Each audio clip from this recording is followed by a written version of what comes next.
Okay, so we are on Daf Lamed Hey Amud Aleph, and we're holding the second line from the top. This is in the middle of the sugya of bein hashemashos.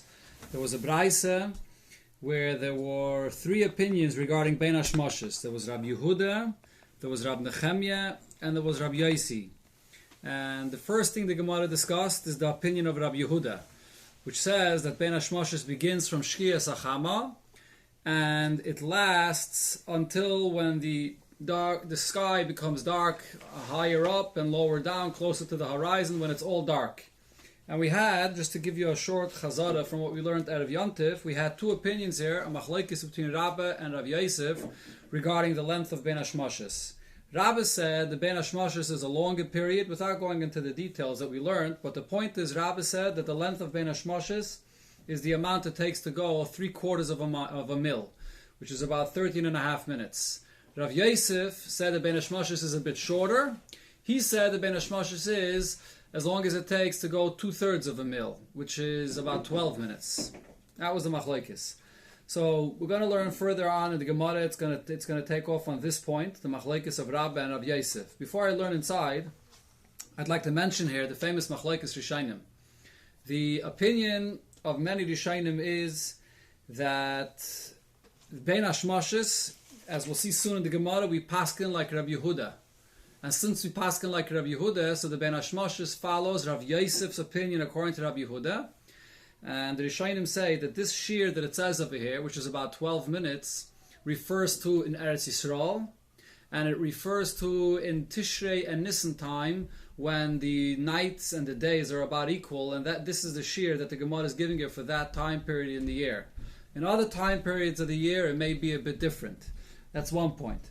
Another point is that the same Rav Yosef that says over here that the shear of a mil is 2/3 of the shear of bein hashemashos, that is 2/3 of a mil, which is about 12 minutes.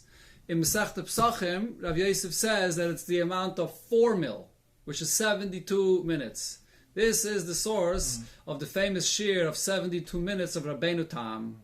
Rabbeinu Tam says that we follow what Rav Yosef says in Pesachim, which is 72 minutes. From when the sun goes down until Tzeis L'Kechavim. In our Gemara it says that the shear of bein hashemashos is only 12 minutes according to Rav Yosef.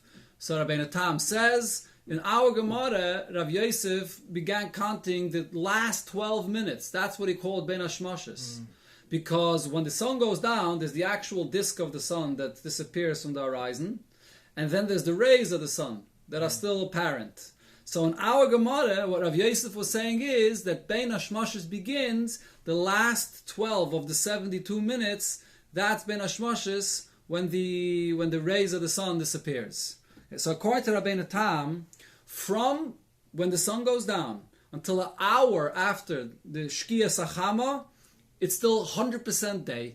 You could have a mincha, it's 100% day. It's only the last 12 minutes after the sun went down. In other words, the last 12 minutes of the 72 minutes, which is bein hashemashos. That's Rabbeinu Tam's opinion.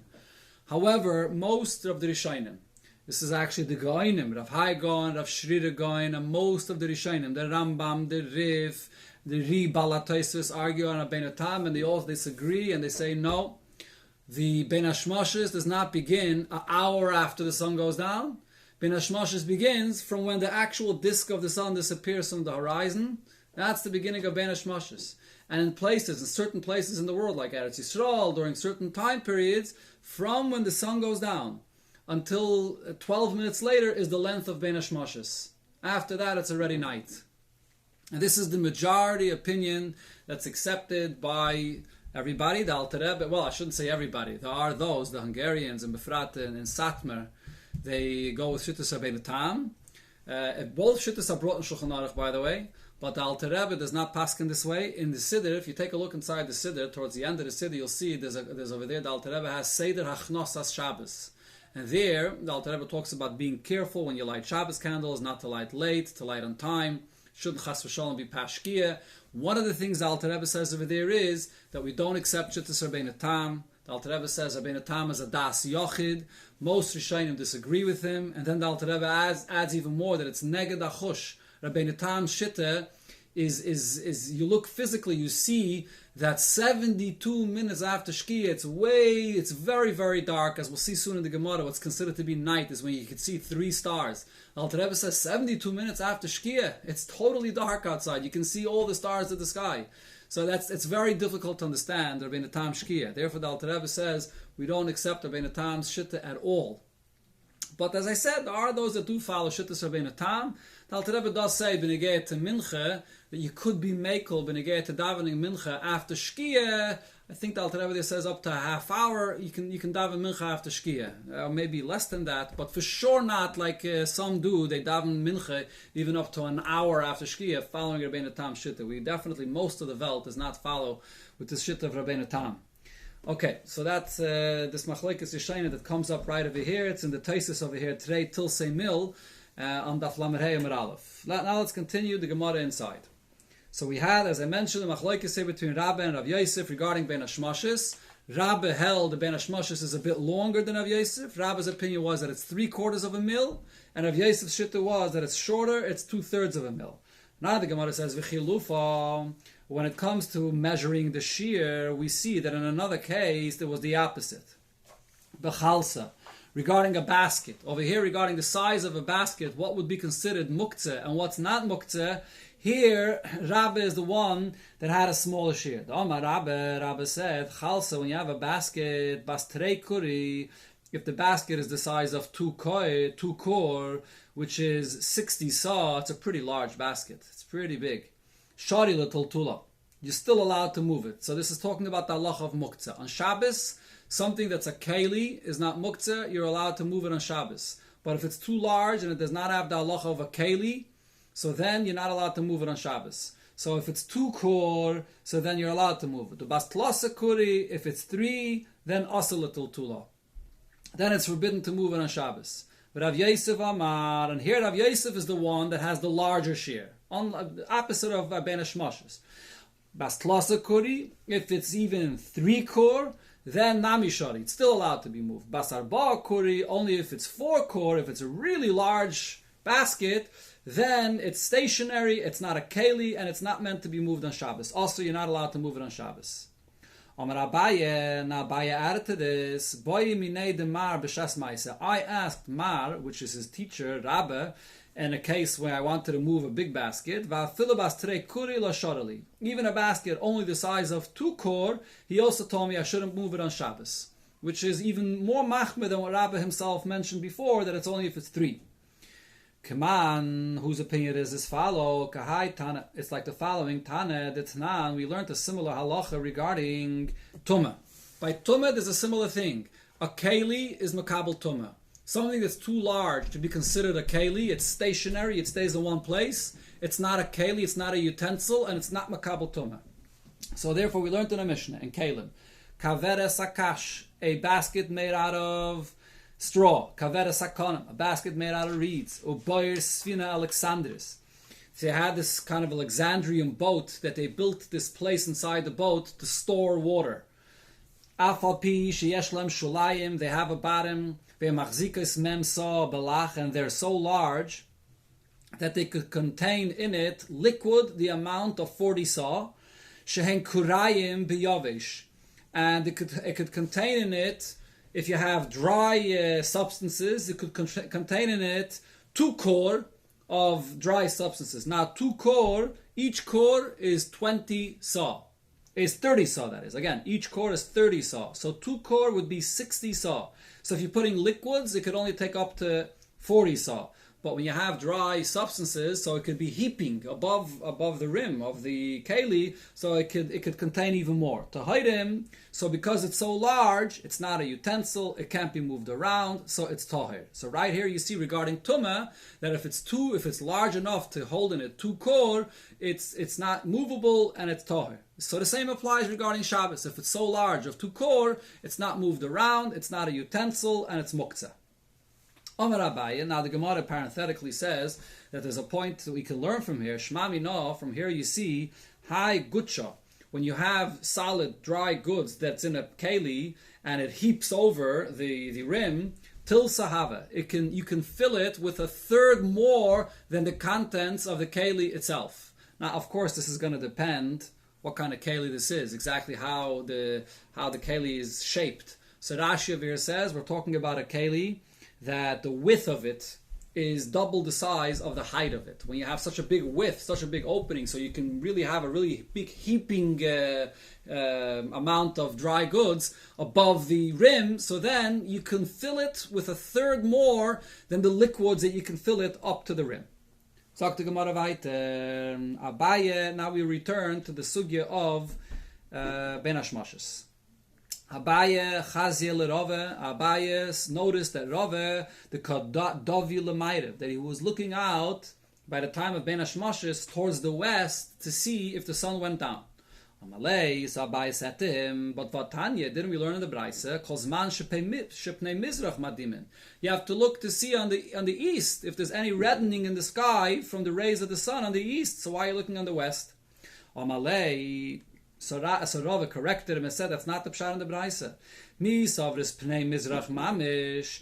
Do you think the pshat is you have to look at the face of Mizrach on the east? No, that's not the pshat. Loi.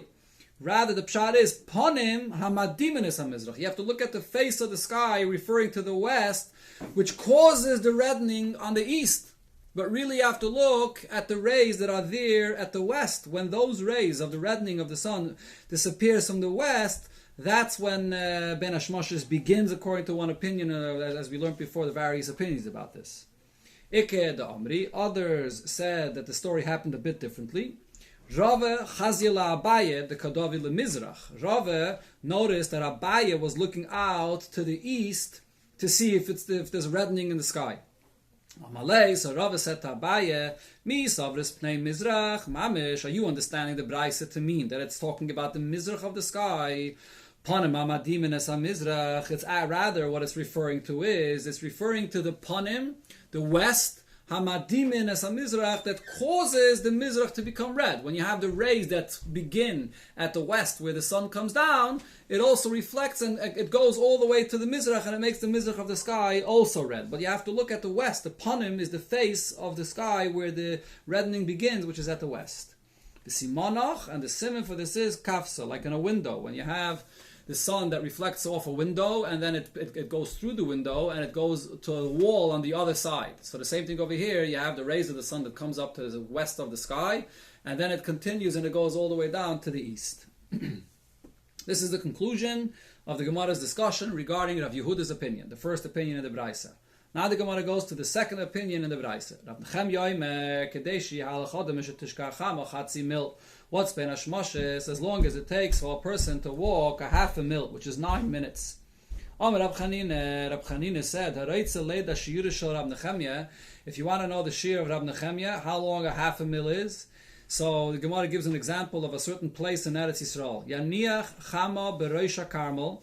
So when you're at the top of the Carmel, which is a mountain, which was at the shore of, I think, the Kineres or some other water, and so you're at the top of the Carmel, and the sun is about to set, right? And when you're on the top of the mountain, you could mamish see how it disappears from the horizon. So if you're there and you see the sun disappearing from the horizon, so then leave the Rosh Carmel, go down, v'yeded, go down to the water, v'yitpoil, b'yam, and you can be toivel there in the water, v'yale, come back up to the top of the mountain, v'zeu shir shel Rab Nechemia. This is the shir of Rab Nechemia. When you left from the top, it was still day, you come down, it's bein hashemashos, and then you toivel, you come back up, and now it's already night.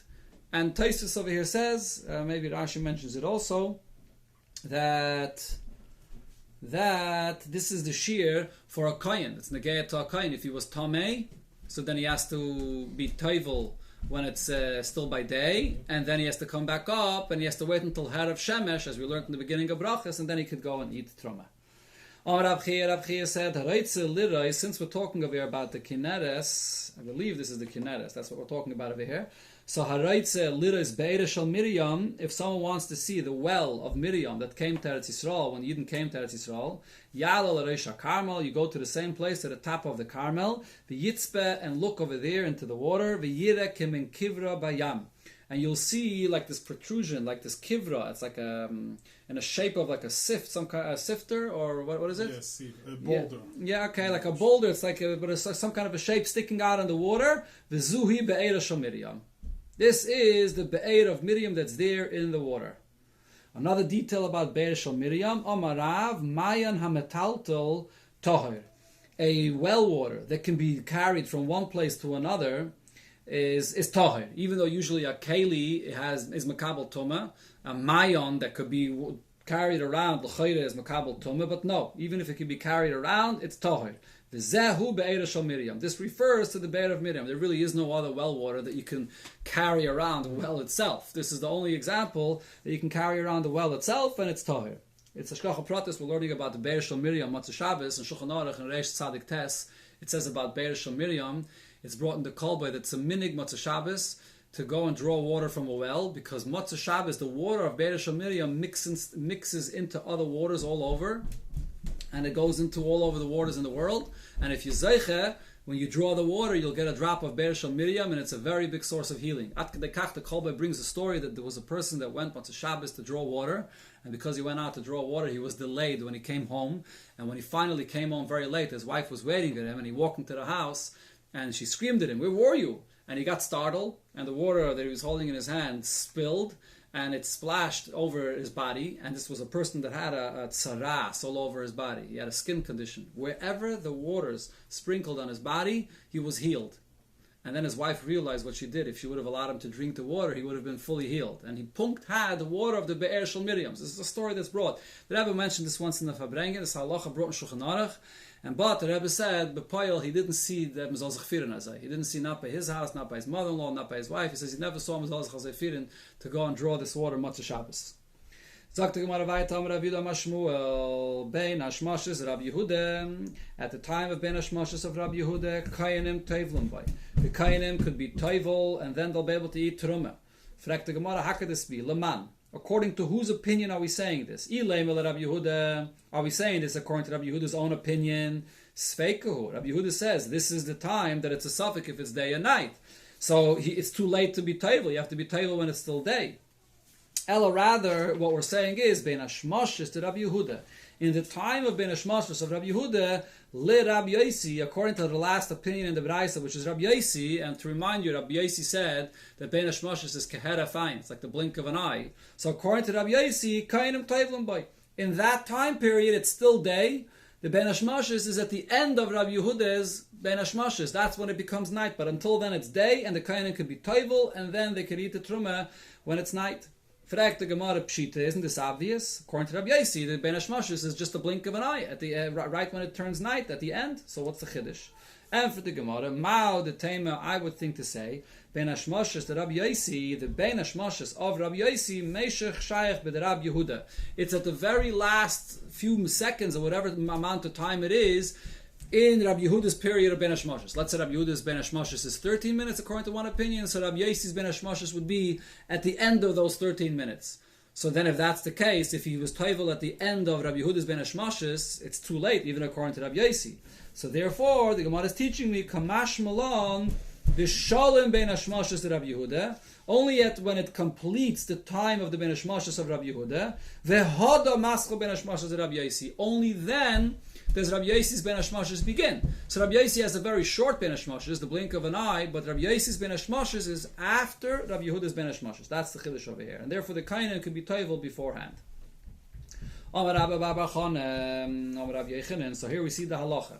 Halacha Rabbi Yehuda le'inyan Shabbos. According, we follow the opinion of Rabbi Yehuda, which has the longest bein hashemashos, so we follow this opinion to be machmer regarding Shabbos. Halacha Rabbi Yosi le'inyan truma. But we follow the halacha also l'chumra, as the Gemara will explain in a moment, regarding truma. Bishleima, so the Gemara asks the question here. Bishleima halacha Rabbi Yehuda le'inyan Shabbos. The fact that we follow Rabbi Yehuda's opinion of bein hashemashos regarding Shabbos l'chumra. That's that we're machmer. When it's Friday night, even if it's just Rabbi Yehuda's bein hashemashos, which begins earlier than the other opinions, we follow l'chumra that you can't do malacha anymore. But according to Truma, what does this mean? Are you going to say that we follow Rabbi Yossi's opinion, that you could still be toivel during Rabbi Yehuda's bein hashemashos? How could you say that's fakey? But aren't we saying over here that regarding Shabbos it's a suffix and we're machmer? Shouldn't we be machmer regarding Truma as well? That you shouldn't be allowed to be toivel at that time period. Ella, rather, the Gemara says, La achilas Truma. What it's talking about is how long you have to wait to eat Truma. You only can eat Truma but when the sun is completely down by Tzeisach Echavim. So a machma regarding eating Truma, to wait another minute or two, whatever amount of time it is, according to Rabbi Yossi, to be able to eat Truma, you wait later. So we go l'chumra for Shabbos, to stop doing malacha earlier, and we go l'chumra for Truma, to wait later to be able to eat Truma. Until the end of Rabbi Yossi's bein hashemashos, which is later. If you could only see one star in the sky, yom, it's still day. Shnayim, if you can see two, bein hashemashos, then it's bein hashemashos. Shloisha, once you could see 3 stars, laila, that's night. So the Gemara is giving us a different way how to measure this for those that can't measure it in the way that it said before. So now we have a new way how to measure what's night, what's day, and what's bein hashemashos. Tanya Nami Yachi, we learned in a braise, Koichav Echad Yom, 1 star still day. Shnayim, if there's 2 stars, it's bein hashemashos. Shloisha, laila, exact same thing. Amar Rabbi Yossi, or the Bach here is great as Amar Rabbi Yossi bar Ovin, Loi Kechavim Doilim Hanirim Bayom. This does not refer to large stars that could sometimes be seen even during the day. V'loi Kechavim Ketanim Sheinirin Ela Balayla. And it doesn't refer to very small stars that could only be seen when it's really dark and at night. Ela Beininim. What we're talking over here, this whole thing about 1, 2, or 3 stars, we're talking about medium-sized stars. And that's when it says the difference between 1, 2, or 3 stars. And this is, of course, this is brought Shulchan Aruch. This is why we paskin. To know what Tzeisach Echavim is, Tzeisach Echavim follows 3 Kechavim Beinanim. And this is Taka, as I mentioned before, one of the reasons that the Alter Rebbe doesn't want to hold like Rabbeinu Tam. Because according to Rabbeinu Tam, he says 72 minutes after Shkia, it's much darker. You can see much more stars than this. A person that did malacha on Shabbos by both bein hashemashos. In other words, the bein hashemashos of Friday night and the bein hashemashos of Matzah Shabbos. So then, even though it's only a time that it's a suffix, chayev chatos mimonavshach. He's chayev chatos because he definitely was machal Shabbos, either Friday night if it's night or Matzah Shabbos if it's still day. Amalei Rav Elishamei, Rav said to his servant, Aton delekim luchu b'shiyura de Rabbanon. You that you don't know how to measure these shiyurim of the Rabbanon that they established regarding bein hashemashos. Adeshimshe areish dikle. When you see the sun, that there's that last shine of the sun at the top of the tall palm trees. Atlush rage. You should light the candle and not wait until too late. Before I go weiter, the Alter Rebbe in that Seder Knesset Shabbos also talks about the fact that there's 2 kinds of shkiyas. There's what's called shkia mitis and what's called shkia haniris. Shkia mitis is when the disk of the sun actually disappears from the horizon. When you go up on a mountain, you can see it. But shkia haniris is when you're living in a lower flat land. So then the shkia that you can see on the top of the rooftops, or that the sun disappears from shining at the rooftops or the top of the trees. That's what's called shkia haniris. So the Alter Rebbe there says when you light out of Shabbos, you should go according to the shkia haniris that we can see. To make sure that you don't chas v'shalom light once it's Shabbos. B'yayim ha'me'onon. It's not exactly the same thing that it says in the Gemara, but it's connected. B'yayim ha'me'onon. On a cloudy day, Mai. So what's the shear? How could you know if it's already coming to the time of Shkia? So he told him, B'masa, if you're in a city, chazi tarnagayla, look at the roosters. To see the roosters would hang out on rooftops, and then when it would be Shkia, they would disperse, they would leave. But Dabrov, you're out in the field, Irvi. The same thing with the ravens. When they gather together and then when it comes to Shkia, they go away. Inami, another interesting thing, Adoni. Some kind of a plant that grows and the leaves tilt towards where the sun is. When the sun is at the east, in the beginning of the day, it tilts towards the east. When it's in the middle of the day, it's straight up. When it's towards Maitiv, it's tilting towards Maitiv. So when you see it tilting all the way towards Maitiv, you know that it's going to be Shkia and you have to light before then. So this is the conclusion of the sugya bein hashemashos, but now we were talking about bein hashemashos and right before Shabbos, so the Gemara is going to bring in another inyan. So we learned in a braise, sheish tkiyas toikin erev Shabbos. There was a takana made to blow 6 tkiyas on erev Shabbos. This is not a takana for some reason that exists today. I'm not sure why it was in this battle, but it doesn't exist today anymore. However, it is brought in the Ramah that's similar to this. You should have different things to remind people that Shabbos is coming.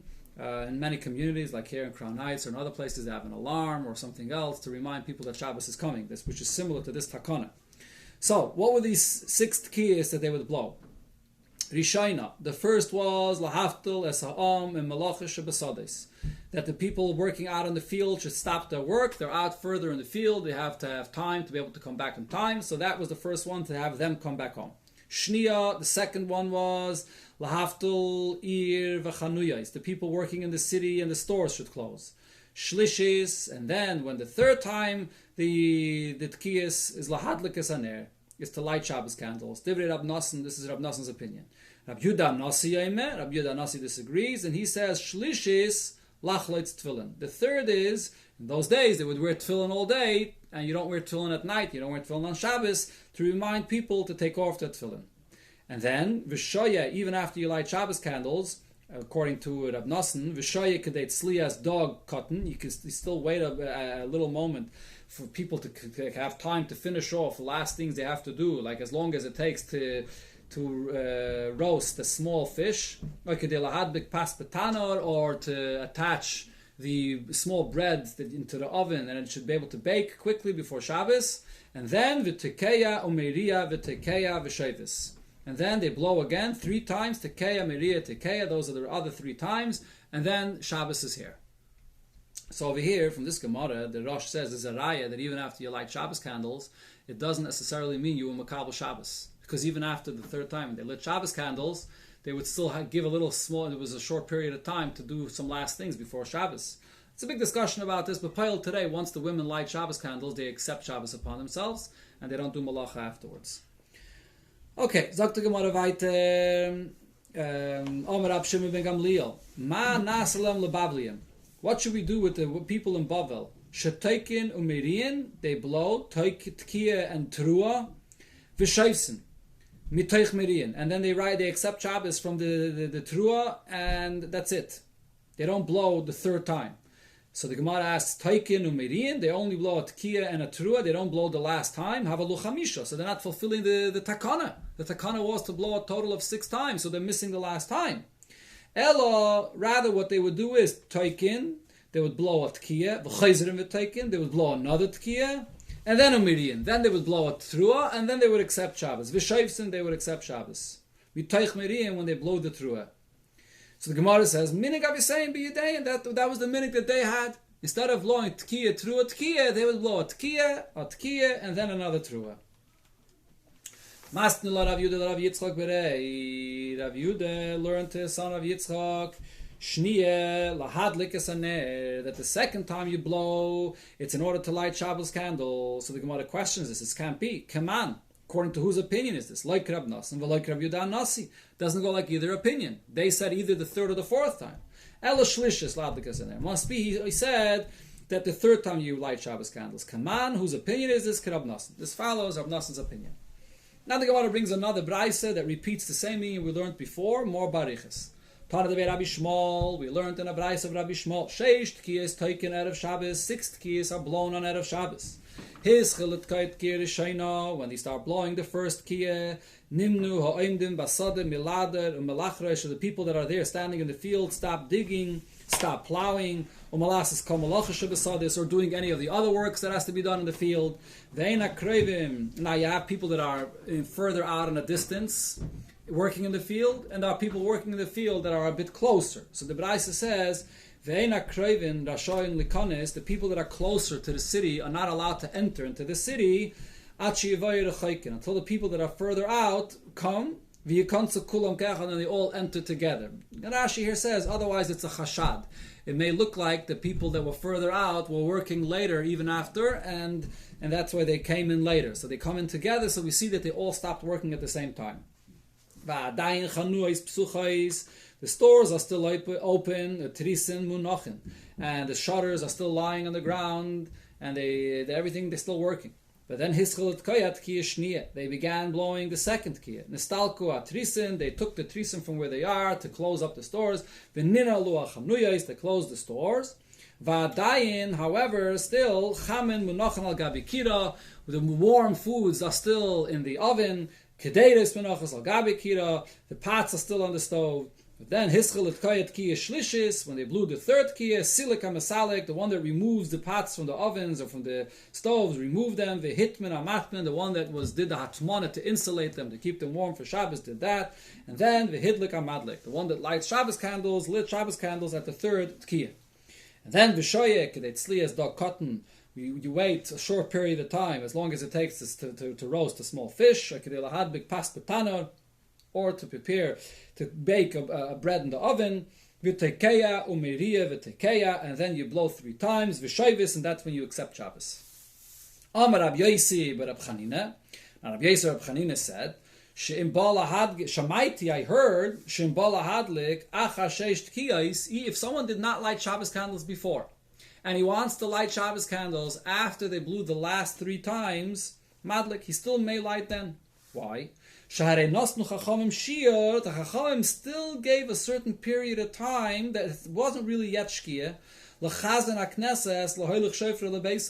one, the Shamish, the one that blew Shofar, as Rashi, as the Gemara will say, the Shamish would go into the center of the city and he would go on a high rooftop and he would blow with the Shofar, and then he would get down and go back home. So they had to still give him some time to go back home with his Shofar to his house.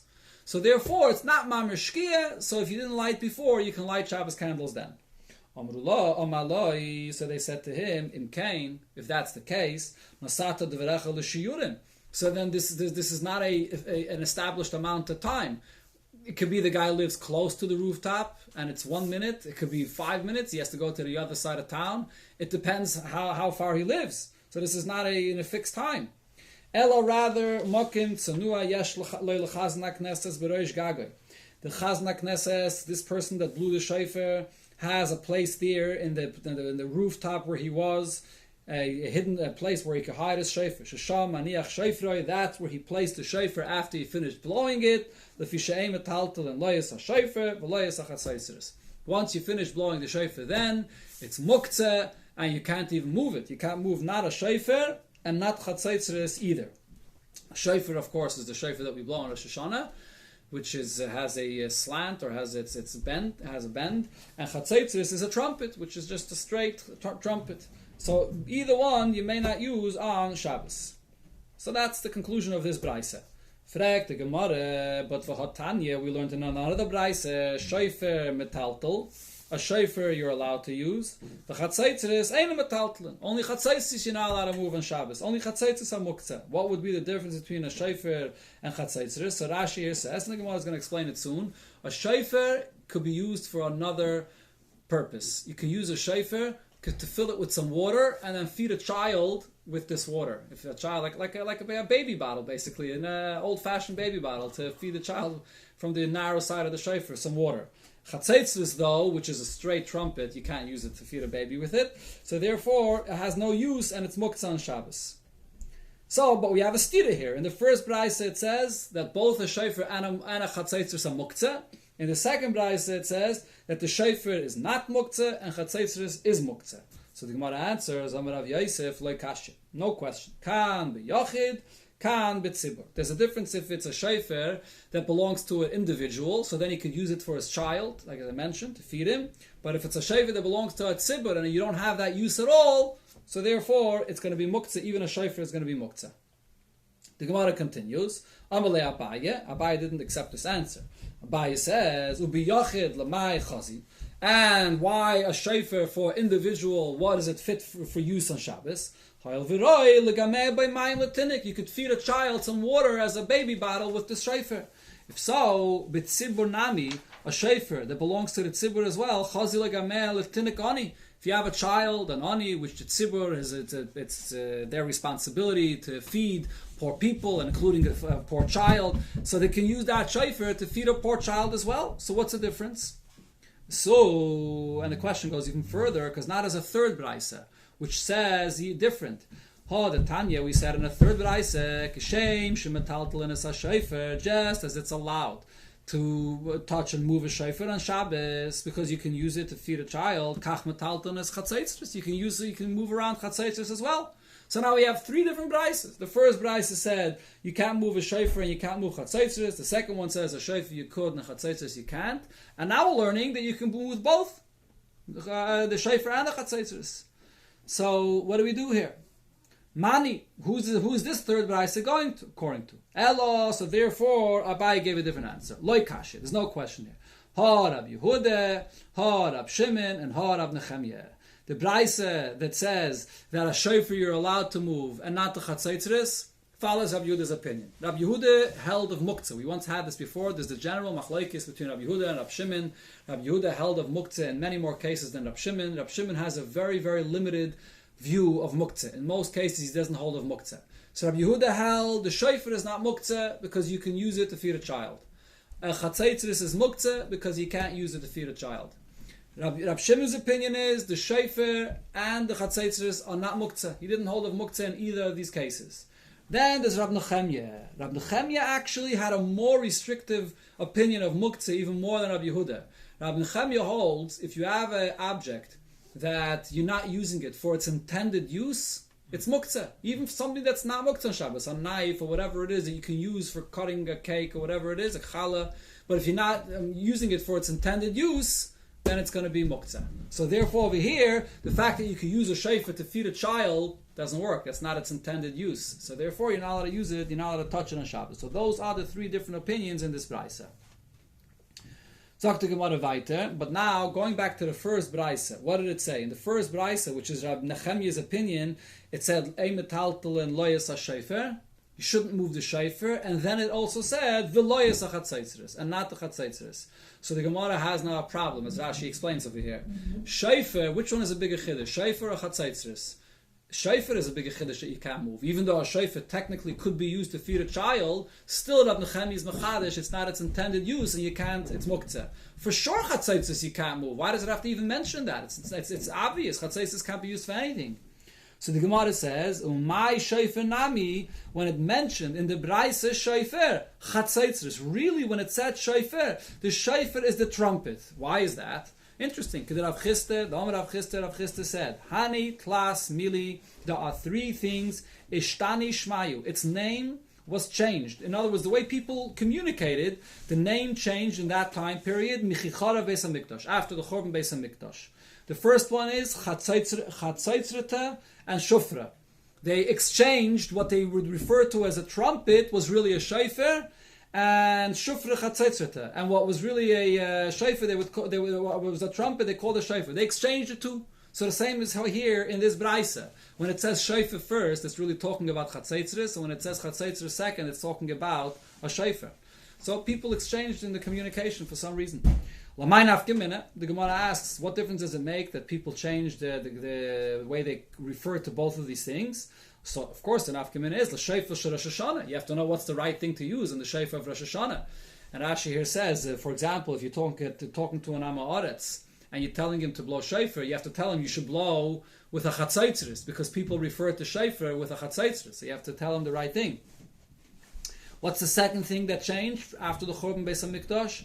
Arava and Tzaftzafah. Arava and Tzaftzafah are pretty similar, but they're not the same. Arava is kosher for the Daled Minim, and Tzaftzafah is not.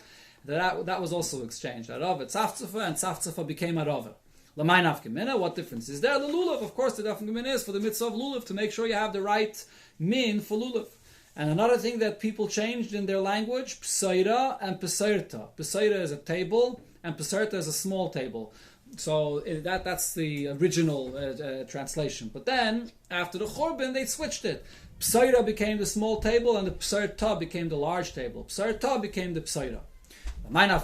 What difference does it make in this exchange? When someone's buying something from you, and you tell him you're selling him a psaira, so after the Churban Beis HaMikdash, psaira refers to a small table, and psairta refers to a large table.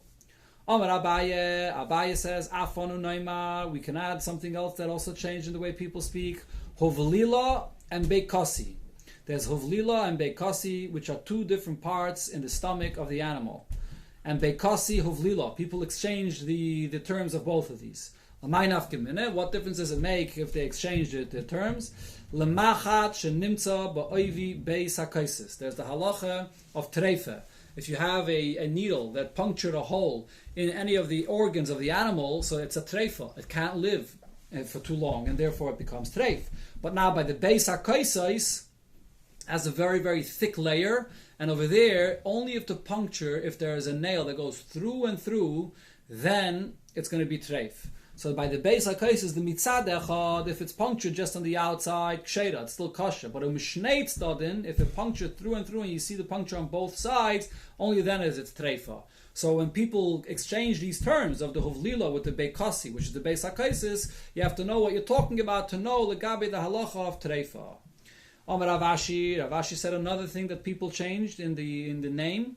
Afanu Noima, Bavel and Borsif. People exchanged the titles, the name of the place, Bavel and Borsif, and Borsif for Bavel. What's the nafkamina in this exchange? Lamai nafkamina.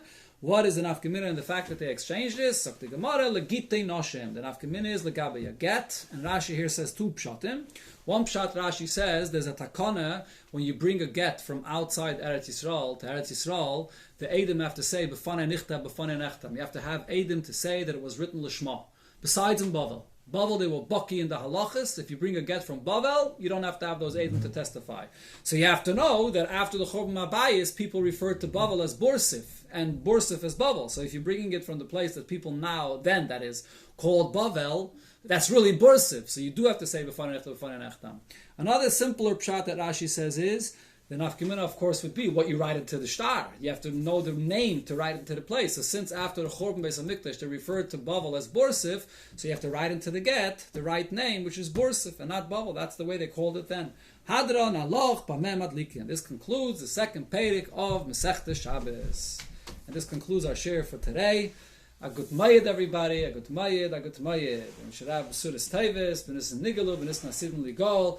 Tonight is also the birthday of the Rebbe's father, Rav Levi Yitzchak. Usually when the Rebbe made rallies for children, the Rebbe would make it on Yudches Nissen in honor of his father's birthday. So if you have an opportunity to gather your children or Einiklach, whether live or on Zoom, you can make a special fabrengen for them in honor of Yudches Nissen, Chai Nissen. A good Mayid, a good Tavach.